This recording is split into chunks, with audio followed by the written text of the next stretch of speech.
제가 종종 설교하면서 여러분들에게 책을 소개해 드리기도 합니다. 저는 이 책들 구할 수만 있다면 이 책들을 꼭 한번 사보시면 좋겠다 이런 생각하는 책들이에요. 오늘 또 책 한 권 소개하면서 말씀 시작하려고 하는데요. 보신 적이 아마 있을 거예요. 서점에 가면 아마 이 제목이 있는 책 있을 텐데요. 그 제목이 게리 토마슨 목사님이 쓴 책인데 영성에도 색깔이 있다라는 책입니다. 우리의 신앙에도 스타일, 색깔들이 다 있다는 거예요. 기독교 고전이나 다름이 없는데 한 10년 전에 제가 이렇게 접해서 또 읽은 바가 있고 요즘에 또 금년에 초반부터 다시 한번 이렇게 읽으면서 아주 재밌게 중요한 부분들 제가 읽었던 부분들을 체크하면서 다시 읽었던 책입니다. 이 책 내용이 이겁니다. 사람들마다 스타일이 있잖아요. 사람들마다 좋아하는 옷 색깔 있잖아요. 그리고 또 신기하게 대부분 다 자기가 좋아하는 색깔은 자기에게 잘 어울립니다. 또 옷 스타일이 잘 어울리는 사람들, 저는 좀 양복을 좋아합니다. 그러니까 그래도 양복이 좀 제일 잘 어울린다는 건 아실 건데요. 사람마다 선호하는 영역들이 다르듯이 우리의 신앙에도 좋아하고 선호하는 신앙의 성향들, 스타일들이 다르다는 거예요. 영성의 색깔이 다르다, 이것을 신앙의 색깔이 다르다 이렇게 표현한 겁니다. 그것을 9가지 신앙의 색깔, 영성의 색깔을 표현했어요. 첫 번째 소개 좀 해볼게요. 자연주의적인 신앙이에요. 대자연을 지나면서 하나님의 그 살아계심을 그렇게 깊이 느끼는 거예요. 많지는 않지만은 이것이 아주 강력한 분들이 있습니다. 그래서 자연 속에서 그 속에서 하나님의 은혜를 확 느끼고 하나님을 알아가요. 두 번째, 감각주의적인 신앙의 스타일들, 음악이나 미술 같은 것을 통해서 하나님의 살아계심을 느끼고 하나님의 말씀을 느끼는 거예요. 세 번째, 전통주의적인, 우리 장로교가 많이 여기에 해당이 되기 쉬운데요. 우리는 물론 장로교지만 조금 감이 다른 순복음, 제가 순복음 출신이다 보니까 이렇게 감이가 되어 있는데요. 예배, 전통, 의식, 그리고 거룩한 규율들을 중요시 여기면서 하는 신앙, 이게 참 신앙이 편한 분들 여기에 계시죠. 그 다음에 금욕주의적인 신앙인들, 고독, 그리고 또 금식도 자주 하고, 그리고 사람과 관계하기보다는 홀로 산에 가서 기도하면서 시간을 보내기를 좋아하는 분들, 금욕주의자들. 그 다음에 행동주의적인 신앙인들, 불의에 맞서는 것, 정의를 가장 중요시 여기면서 개혁을 주장하는 행동주의적인 신앙인들. 그 다음에 박애주의적인 신앙인, 연약하고 소외된 사람들을 보면 가슴이 뛰고 너무 힘들어요. 그들을 도와 그들과 함께 하는 분들. 그 다음에 열정주의자들, 제가 잘한 순복음 뜨겁고 여러분 찬양할 때 이렇게 하지만 우리는 막 이렇게 했습니다. 자, 그렇게 뜨거운 찬양, 감격적인 예배, 성령의 감동을 의지하면서 나가는 신앙인들. 그 다음에 묵상주의, 조용히 묵상하면서 하나님과의 친밀한 대화를 느끼는 것. 이런 분들이 상당히 고급지고 또 양반이 많아요. 그 다음에 9번째, 지성주의적인 신앙인들. 다른 거 없어. 그 말씀 조용히 묵상하고 또 책, 오늘 같은 경우에 또 제가 책 이렇게 소개하면 그 책 저한테 찾아보셔서 목사님 그 책 좀 구해 줄 수 있을까요? 그러면서 고상하게 소위 막 너무 막 이렇게 하면 꼭 저렇게 해야 되나 하고 나는 힘들어 그 옆에 있으면은 그러면서 조용히 말씀 읽고 또 책 읽으면서 묵상하면서 하나님을 바라보는 지성주의 신앙인들. 여러분 질문하고 싶어요. 여러분 이 9가지 신앙인 중에 다 여기 섞여 있긴 해요. 다 조금씩 다 개인에게 있는데 이거 딱 하나 고르라면 어떤 거 고르겠어요? 저는 어디에 해당됩니까? 사람마다 다 다릅니다. 여기 계신 분들 제가 어느 정도 알 수는 있어요. 보면 다 그런데 다릅니다. 그리고 또 교회마다 그 영성의 색깔이 다릅니다. 어떤 데는 저 어렸을 때 자란 교회처럼 간절히 나는 그걸 잊을 수 없어요. 그 은혜를. 또 아주 여러분 장로교 가면 조용히 제가 마지막 한국에서 사역했던 그 교회는 예배 시간 전에 큰 종이 이렇게 목사님 앞에 있습니다. 강단도 큰데 땡땡땡 3번 치면 3번 치기 전에도 시간이 다 되면 전 교회 스피커가 연결돼 가지고 삐리삐리삐리 띠디디 하고 이제 음악이 쫙 그러면 예배 시간 다 됐다. 목사님이 땡땡땡 종을 치면 묵도하심으로 예배를 시작했습니다. 쨍하죠. 그래서 전통주의적인 예배요.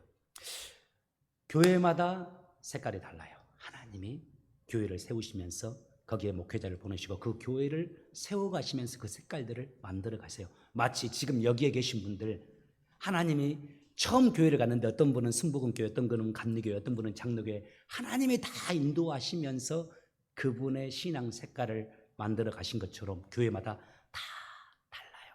이게 하나님의 섭리고 주권이에요. 이 책에서 그것을 말하면서 이 책이 궁극적으로 말하는 바가 있습니다. 신앙의 우월주의를 조심해라. 자기가 좋아하는 스타일의 신앙을 신앙의 최고라고 말하지 말라. 그리고 자신의 영성의 색깔만을 우월하다고 생각하면서 타인의 신앙을 한심하게 생각하고 평가하는 영적 교만에 빠지지 말라. 이 말을 해요. 그러면서 이 9가지 신앙의 스타일 모두 다 본질이 아니라 우리가 하나님께로 나아가는 하나님을 섬기는 통로일 뿐이다. 아주 정확한 말씀이에요. 그러면서 하는 말이 이 9가지 스타일을 통해서 하나님이 원하시는 우리의 삶의 모습, 하나님이 우리에게 이 색깔을 통해서 각자에게 주시면서 하나님이 우리에게 원하시고 요구하시는 바가 있다고 합니다. 그러면서 이 책에서 주장하는 아주 중요한 2가지 교훈이 있어요. 오늘 본문의 말씀을 언급하면서 말합니다. 지금 여기에 다 신앙의 색깔이 다른 분들이 앉아 있습니다. 저도 다르죠. 우리 당회를 할 때도 보면 우리 장로님들과 저도 조금 다른 것 같아요. 장로님들끼리도 좀 다르고 저도 조금 다르고 그래서 회의 같은 거 하면 상당히 간격이 클 수도 있습니다. 저는 이거 하자고 저분은 저거 하자고 이렇게 하자고 저렇게 하자고 여러분끼리도 뭐 구역 모임 해보세요. 다 다를 거예요. 다 다르지만 우리가 그 스타일을 통해서 그러나 꼭 공통적으로 이루고 또 우리가 의지하고 주장해야 할 신앙입니다. 첫 번째입니다. 예수님을 나의 삶의 주인으로 모시는 신앙입니다. 예수님을 나의 왕, 나의 그리스도, 나의 주인으로 모시는 신앙인이 되어야 하는 것. 본문에 보면 예수님이 베드로에게 제자들에게 질문합니다. 야, 사람들이 지금 나를 많이 따르는데 나를 누구라고 하더냐? 뭐라고 불러? 그러니까 제자들이 하는 말이 사람들이 예수님을 죽은 세례 요한이 다시 살아난 세례 요한이라고 말하기도 하고 어떤 사람은 예수님이 오리라 한 엘리야라 말하기도 하고 어떤 사람은 선지자, 이 땅에 하나님이 말씀을 전하기 위해서 보낸 선지자라고 말하기도 합니다. 이 말을 해요. 그때 예수님이 아주 중요한 질문을 합니다. 이 세상에서 존재하는 모든 질문들 가운데 가장 중요한 질문. 그러면 너는 나를 누구라 하느냐? 너에게 나는 누구냐라고 주님이 물어요. 그때 역시 실수는 있어도 제일 마음에 드는 예수님의 제자, 예수님의 수제자 베드로가 이렇게 고백합니다. 예수님은 그리스도이요 살아계신 하나님의 아들입니다. 여기서 중요한 거 예수님은 그리스도이시요 예수님은 나의 그리스도입니다 라고 주장합니다. 이 그리스도라는 단어가 헬라어입니다. 영어로는 크라이스트라고 있고요. 한자로 번역할 때는 이게 뭐 번역하기 힘드니까 그냥 소리나는 대로 가져가지고 한자 음역으로 해서 뭐라고 번역했나요? 기독이라고 번역했어요. 기독을 또 한국말로 번역할 때 이게 좀 힘드니까 이거 크라이스트 하기도 그렇고 한문 성경을 가지고 한글로 번역을 했기 때문에 거기를 참조해서 그냥 그대로 우리도 가져왔어요. 그래서 기독, 예수님이 기독, 그리스도. 그래서 우리 종교를 가리켜서 기독교라고 부르잖아요. 이 기독교, 그리스도, 헬라어로 크리스토스라는 단어인데 이 그리스도라는 단어가 꼭 기억하세요, 여러분. 기름 부음을 받는 자. 이거 기억하세요. 그리스도라는 단어가 기름 부음을 받은 자라는 헬라어 단어예요, 그냥. 그런데 이 헬라어 단어와 똑같은 단어가 성경에 하나 있습니다. 뭡니까? 메시아. 잘하시네요, 여러분. 메시아라는 단어와 그리스도라는 단어가 의미가 똑같습니다. 그리스도라는 단어는 헬라어입니다. 메시아라는 단어는 히브리어입니다. 구약에는 메시아, 기름 부음을 받는 자, 그리고 신약에는 그리스도, 헬라어로는 그리스도예요. 똑같은 단어예요. 구약의 유대인들이 아무에게나 기름을 붓지 않았습니다. 유대인들이, 하나님이 유대인들을 통해서 기름 붓게 하게 하는 존재가 세 사람이었어요. 첫 번째 왕, 주님, 하나님을 대신해서 세상에서 하나님의 영광을 드러내며 통치하는 왕. 두 번째, 제사장이에요. 하나님을 떠난 인간들이 하나님의 뜻대로 살게 하기 위해서 하나님과 인간을 이어주는 제사장 역할을 하는 사람에게 기름을 부었습니다. 세 번째, 누구? 선지자입니다. 하나님의 뜻을 떠난 사람들에게 하나님의 뜻을 전해주고 가르쳐주는 선생님 역할을 하는 선지자, 왕, 제사장, 선지자. 이 세 사람이 잘 가르치고 완전하게 하면 이 땅에 하나님의 뜻이 이루어지잖아요. 그런데 구약의 그 왕과 제사장, 선지자가 실수하죠. 왜요? 인간이니까요. 그래서 하나님이 이스라엘 백성들, 유대인들에게 머지않아서 언젠가 완전한 왕, 완전한 제사장, 완전한 선지자 역할을 감당하는 완전한 왕이자 완전한 제사장, 완전한 선지자 한 사람씩이 아니라 한 사람이 그 모든 것을 감당하는 한 사람이 올 것이다. 그 사람이 기름 부음을 받는 자다. 세 존재 다 기름 부음을 받으니까 진짜 기름을 부음을 받는 자, 이게 기름 부음을 받는 자, 이게 히브리어로 메시아예요. 메시아라는 뜻이 기름 부음을, 그 메시아가 올 것이다. 그때에는 이 세상이 완전해질 것이다. 진정한 구원을 얻을 것이다. 그의 통치로 인해서 진짜 모든 이가 구원을 받을 것이고, 그로 인해서 모든 이가 하나님과 하나가 될 것이고, 그로 인해서 모두가 다 하나님의 뜻을 알면서 완전한 구원에 이를 것이라고 이 예언을 계속 구약에서 했어요. 그러니까 구약의 사람들이 다 이 메시아를 기다렸잖아요. 메시아.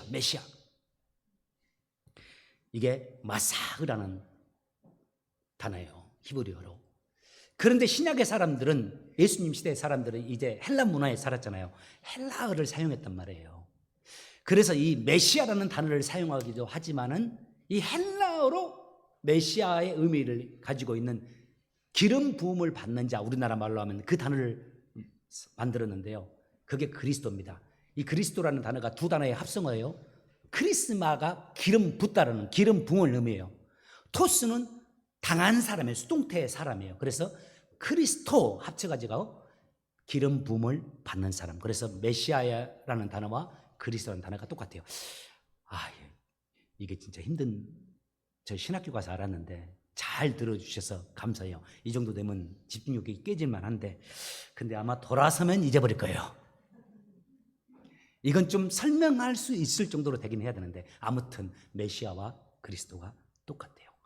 구원자예요. 우리를 구원하러 이 땅에 오신 기름 부음을 받은 자, 그걸 기다려왔어요. 지금 베드로가 예수님께 너는 나를 누구로 아느냐 했을 때 고백하기를, 주님은 나의 그리스도입니다, 나의 메시아입니다, 그렇게 말해요. 그런데 이것을 영어로 번역했거든요. 영어 버전들 한번 볼까요? 한번 형제님 한번 띄워주십시오. 이렇게 번역들을 했습니다. NIV에서는 You are the Messiah라고 했죠. 자, NLT에서는 메시아라고 하긴 했어요. 근데 똑같은 영어인데요, ESV 성경에서는 크라이스트, 그리스도로 번역을 했어요. 킹제임스 버전에서도 역시 그리스도로 번역을 했어요. 다른 영어 성경들도 보면 어떤 성경은 메시아, 어떤 성경은 그리스도, 크라이스트. 똑같은 의미니까 그래요. 우리를 구원하러 오신 메시아입니다 라고 베드로가 말합니다. 그런데 여기서 중요한 한 단어가 있습니다. 그 앞에 메시아, 크라이스트 다 다르지만 그 단어 앞에 다 똑같은 단어 하나가 붙어 있어요. 우리 문법적인 용어로 정관사입니다. 제가 한국에서 10년 동안 학원 강사, 영어 선생 했잖아요. 영어는 못해도 영어는 좀 안다고 해야 될까요? 아니요, 말을 못하는데 그럼 모르는 거지. 어쨌든 문법 선생했어요. 저는 수능 문법만 강의했거든요. 앞에 어떤 단어 앞에 더가 붙을 때 몇 가지 쓰임이 있는데, 가장 대표적인 것이 앞에서 언급된 말을 다시 반복할 때, 혹은 우리 모두가 다 알고 있는 그 무엇인가를 말할 때 그라는 의미로 더를 사용하잖아요. 베드로가 하는 말이 그겁니다. 우리가 그동안 기다려왔던 그 메시아, 우리 조상들이 수천 년에 이르면서 우리가 그토록 소망하고 우리가 그토록 바라오고 우리를 구원하고 오신다고 하셨던, 그래서 우리가 소망하며 그분을 바라보았던 그 메시아가 나는 주님인 줄 믿습니다. 주님은 나에게 그런 분입니다. 이렇게 말합니다. 우리의 신앙의 색깔에 여러 가지가 있습니다. 선호하는 것이 다릅니다. 추구하는 것도 다릅니다. 심지어 여러분 가운데서도 여러분이 자란 교단 출신 성분에 따르다 보니까 때로는 어떤 성경을 놓고서도 해석하는 성경 해석이 조금 다르기도 할 겁니다. 그러나 우리 모두가 함께 가져야 할 신앙의 핵심이고 중심이고 전부가 되는 고백이 있습니다. 예수님이 나의 메시아, 나의 그리스도 되심을 인정하는 겁니다. 그리고 그분을 나의 메시아로, 나의 그리스도로 인정하는 겁니다. 로마서 10장 10절에 말씀했죠. 사람이 마음으로 믿어서 예수님이 나의 그리스도 되심을 마음으로 믿어, 그리고 나의 입으로 신하면, 그냥 믿어 그 말하면 안 돼요. 막 예수 영접하라고 했으면 밀어붙이니까 이렇게 막 했어요. 아니요. 진짜 마음으로 그냥 믿어. 그리고 입으로 신하면 그가 구원을 얻을 것이라고 말했습니다. 사랑하는 여러분, 여기 계신 여러분 모두 다 예수님을 나의 그리스도로, 나의 메시아로 영접할 수 있기를 바랍니다. 혹 이곳에 계신 분들 가운데 그러고 싶은데, 그런 분들도 봤거든요. 그러고 싶은데 이게 잘 안 되는 분이 있다면 저에게 부탁하세요. 내 엄마가, 내 아빠가, 내 사랑하는 내 가족이 다 예수님을 믿고 따르는 자들이기 때문에 나도 그렇게 우리 가정이 한 가정이 돼야 되니까 믿고 싶은데 이게 속에서 잘 안 되는 분들 제게 오세요. 도와드릴게요. 그 마음만 가진 분들이면 다 주님이 안에 들어오셔서 예수님을 영접할 수 있게 됩니다. 우리에게 가장 중요한 거, 예수님을 나의 그리스도로 모시고 영접하는 겁니다. 두 번째, 우리가 신앙이 다르고 색깔이 다르고 선호하는 바가 다르지만 추구하는 바도 다르지만 우리 모두가 추구하고 간절히 소망하며 나아가야 될 우리의 신앙의 두 번째 핵심이 있습니다. 34절에 주님이 이렇게 말씀하세요. 같이 한번 읽겠습니다. 시작. 무리와 제자들을 불러 이르시되 누구든지 나를 따라오려거든 자기를 부인하고 자기 십자가를 지고 나를 따를 것이니라. 두 번째, 예수 믿고 구원받은 우리들에게 꼭 우리가 추구하고 나가야 될 우리의 두 번째 신앙, 예수님을 믿고 나의 십자가를 지고 예수님을 따르는 신앙입니다. 나에게 할당된 나의 몫의 십자가를 지고 주님을 따르는 신앙이에요. 우선 앞에서 언급한 대로 예수님에게 베드로가 주는 그리스도시요 살아계신 하나님의 아들입니다 라고 고백했을 때 예수님이 무척 기뻐하고, 이거 네가 네 지혜로 아는 거 아니야, 하나님이 알게 해주신 거야, 아버지가. 그 이야기하면서 칭찬해요. 그러시면서 예수님이 전에는 간접적으로 하셨던 말씀, 전에는 드러내놓고 하진 않았어요. 그런데 이번에는 완전히 드러내놓고 말씀해요. 한 가지를. 뭡니까? 있잖아, 네가 나를 그리스도로 영접하니까 내가 말하는데, 내가 얼마 후에 사람들에게 붙잡혀서, 유대인들에게 붙잡혀가지고 십자가에 달려 죽어서 부활한 다음에 내가 그리스도의 역할을 할 거야, 이 말을 해요. 내가 십자가에 달려 죽어서 부활한 다음에 네가 고백한 그 그리스도의 구원자의 역할을 할 거라고 말을 합니다. 이에 베드로가 뭐라고 말합니까? 절대 그럴 수 없다고. 우리 성경에는 항변했다고 그랬어요. 항변이 본래 그 단어가 예수님이 바다를 꾸짖을 때 꾸짖다 하는 그 단어가 똑같이 항변이라는 단어로 씁니다. 헬라어로. 절대 그럴 수 없다고. 무슨 말씀이냐고. 예수님 안 된다고 말을 합니다. 예수님이 죽으면 어떻게 돼요? 아니 예수님이 이 땅에 오셔서 메시아로서 하나님의 영광을 드러내고 많은 영혼들을 구원하려면 큰 일을 행하시고 위대하게 사람들 앞에 나타나가지고 하나님의 위대한 일을 행하시면서 하나님의 일을, 구원의 일을 행하셔야지 어떻게 초라하게 십자가에 죽으시고 나약하게 죽으심으로써 그리스도의 일을 할 수 있냐고. 제자 베드로가 3년 동안 예수님을 따라다니면서 예수님께 배웠지만 수제자이긴 하지만 아직 그가 이것을 모르고 있는 거예요. 하나님의 일은 인간적인 방식이 아니라 오히려 낮아짐과 깨어짐을 통해서 하나님이 당신의 귀한 일을 이루어 가신다는 거. 여러분 꼭 거기 가야 합니다. 우리가 하나님의 일을 하고자 할 때 우리의 위대하고 능력이 많고 우리의 뛰어난 것들을 통해서 하나님이 우리의 일을 이루어 가시는 것이 아니라 오히려 하나님의 일은 우리의 깨어짐과 낮아짐과 때로는 우리의 나약함을 통해서 혹은 그래서 우리의 눈물을 통해서 하나님이 당신의 일을 해나가세요. 이게 세상의 일과 하나님의 일이 다른 바예요. 그때 예수님이 베드로를 또 똑같이 꾸짖어요. 그러면서 예수님이 보면 그 앞구절 다시 한번 띄워주세요, 형제님. 예수님이 베드로를 책망하시면서 그 다음 보세요. 주변에 있는 무리들을 다 부릅니다. 다 부릅니다. 그냥 베드로에게만 할 수 있는 말인데도 오히려 예수님이 무리들을 부르고 제자들을 불러서 말합니다. 누구든지 나를 따라오려거든 자기를 부인하고 자기 십자가를 지고 나를 따를 것이니라. 성경에 이 사건과 병행 구절되는 다른 부분에는 십자가를 지고 나를 따르지 않는 자는 내게 합당치 아니하다 이 말씀까지 넣어서 하셨어요.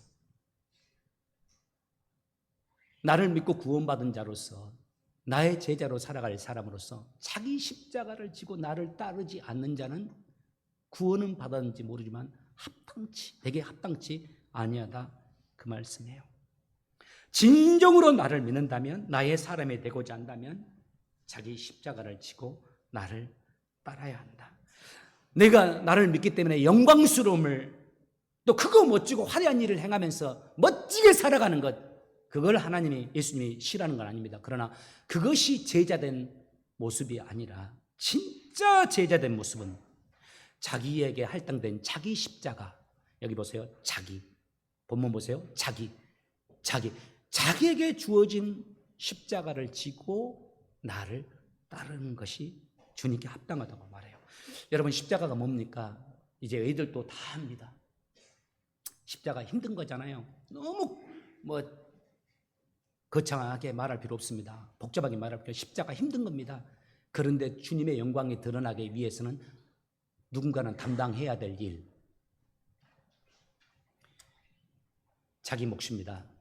힘든데 하나님의 영광이 드러나기 위해서는 내가 감당해야 될 몫입니다. 교회 안에서도 내게 주어진 어떤 몫이 있습니다. 교회뿐만이 아닙니다. 여러분 가정에서도요. 내 배우자가 병들었습니다. 병들었다고 해서 버리는 거, 나는 그거 옳지 않다고 봐요. 하나님 내게 허락해 준 사람이 있잖아요. 그 사람을 돌보면서 그 사람과 함께 가면서 인생을, 시간을 보내면서 살아가는 거 힘들잖아요. 피하고 싶잖아요. 그거 얼마나 힘듭니까? 그 한숨 소리를 듣고 그 신음소리를 듣고 사람이 힘들면 부정적이 되잖아요. 그 부정적인 소리 듣고 내 에너지를 다 빼가버려요. 웃음도 없어져. 그런데 그와 함께 가면서 그 길을 가는 거예요. 자녀들에 대해서도요. 어려운 것이지만 하나님이 내게 원하시기 때문에 그 일을 하는 거예요. 내가 원해서 그걸 하는 게 아니라요. 그것을 끝까지 지고 가라 이겁니다. 여러분의 십자가는 뭔지 질문하고 싶어요. 이 말씀 들으면서 성령님께서 여러분들에게 떠오르게 하는 십자가 뭡니까? 이거는 힘든데, 싫은데, 아니 또 내게 주어진 것 같긴 한데, 근데 피하고 싶은 거, 주님이 말씀하는 거, 그것을 지고 그것을 감당하고 나를 잘 따르라고요. 그렇다면 질문입니다. 어떻게 잘 그 십자가 지고 따를 수 있을까요? 어떻게 하면 끝까지 주님이 원하시는 모습으로 십자가 짐에 갈 수 있을까요? 우리 주님은 자기 십자가를 졌습니다. 2000년 전에 갈보리에서. 그리고 우리의 십자가 져야 될 것을 주님이 그리스도의 남은 고난을 육체에 채우라 한 거거든요. 우리의 십자가들이 있는데 어떻게 하면 끝까지 충실하게 우리의 십자가 질 수 있을까? 목사가 돼서 십자가 지는 거, 선교사님이 돼서 인생의 가장 중요한 순간을 세상에 나가서 보내는 거, 주의 교회의 일꾼이 되는 거, 내게 하나님이 주신 물질로 하나님의 교회를 섬기고 영혼들을 섬기는 거, 내게 주신 달란트나 배움을 통해서 섬기는 거, 이게 다 주님이 내게 주신 십자가를 감당할 수 있는 것이다. 맞기는 맞습니다. 그런데 주목할 바가 있어요. 주님이 그것을 말씀하지 않아요. 주님이 십자가를 잘 지기 위해서 우리에게 주신, 우리가 담당해야 될 십자가가 어떤 것인지 모르지만 그 십자가를 각자가 다 잘 지기 위해서 꼭 필요한 거 한 가지를 딱 말씀하세요. 이 본문에서. 뭡니까? 자기 십자가를 지고 나를 따를 것이니라고 했죠. 그런데 그 앞에 그 십자가를 잘 지기 위해서 꼭 필요한 게 있습니다. 뭘까요? 자기를 부인하는 겁니다. 나를 부인하고 내 십자가를 지는 것. 많은 그리스도인들, 저를 비롯해서 많은 분들이 주님이 십자가 지려고, 그리고 십자가 지고 따를 수 있다고 합니다. 그런데 여러분 보세요. 자기 부인이 안 된 목사님 어떻게 됩니까? 함부로 말해버립니다. 자기 성질대로 해버려요. 교회 힘들게 해버립니다. 선교사님들 주의 십자가라 생각하고 갔어요. 그런데 영적 우월주의에 빠져서 내가 선교한 사람이라고. 이거 오히려 십자가 지지 못하는 모습이죠. 주의 교회에서 봉사하는 분들, 많은 분들, 우리 장로님들, 나는 이 일도 하고 저 일도 하고, 나는 이 일도 하고 저 일도 한다.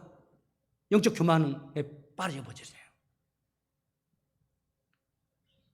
하나님이 우리에게 맡겨준 그 십자가를 끝까지 잘 지기 위해서, 가정에서도 교회에서도 세상에서도 잘 지기 위해서 우리에게 필요한 것이 자기 부인의 영성입니다. 그래서 주님이 하시는 말씀, 자기를 부인해야 한다. 그런데 성경 한번 보시면, 영어로 보시면 자기를 부인한다는 단어가 영어가 좀 더 원어를 잘 설명하고 있습니다. deny themselves라고 나와 있는데 영어 성경에 보면 그 앞에 deny라는 단어 앞에 뭐가 붙어 있나요? 보면 must가 있습니다.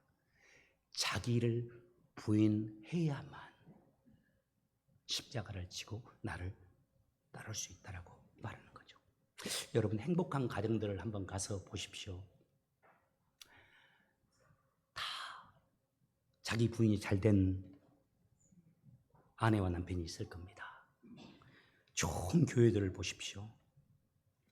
크고 화려하지 못해도 성도님들이, 특별히 우리 리더십들이 자기 부인이 잘된 사람들, 장로님들, 그랬을 때 그 교회가 평안하고, 구역이든 교회이든 목회자나 성도들이 자기 부인이 잘 되었을 때 연약하고 아무것도 볼품없는 것 같지만 그 속에서 하나님의 뜻을 이렇게 원하는 대로 이루어가는 역사가 있는 겁니다. 여러분, 간절히 축원합니다.